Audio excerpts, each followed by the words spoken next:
ரோகிணி, இன்னைக்கு என்னென்னமோ நடந்துருச்சு. எதுவுமே நம்ம கையில இல்ல.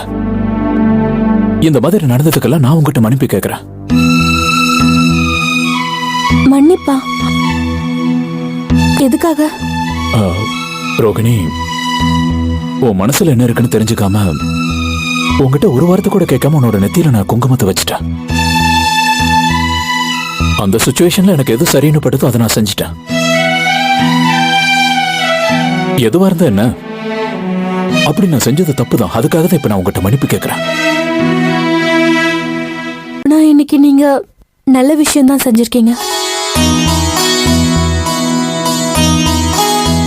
உங்களாலதான் பிரேம் மாமாவும் சீமா அக்காவும் இன்னைக்கு ஒண்ணு சேர்ந்திருக்காங்க. அதனால நீங்க என்கிட்ட மன்னிப்பு கேட்க வேண்டிய அவசியமே இல்ல. நீங்க அவங்க 2 பேருக்கு மட்டும் இல்ல, எனக்கும் ரொம்ப நல்லது பண்ணிருக்கீங்க. பாட்டி அப்படி பேசினதை கேட்டு பாவம் எங்க அப்பா எல்லாரும் முன்னாடியும் தலை குனிஞ்சு நின்னாரு. அந்த நேரத்துல எங்க அப்பாவை சந்தோஷப்படுத்தினீங்க. எல்லாரும் முன்னாடியும் அப்பாவை அவமானப்படாம காப்பாத்தினீங்க.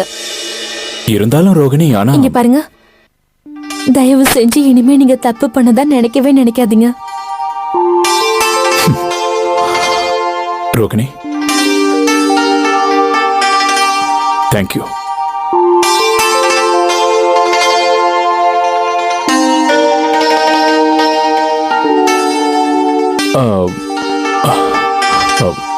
உட்காரு.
நாம 2 பேரும் கொஞ்சம் பேசலாமா?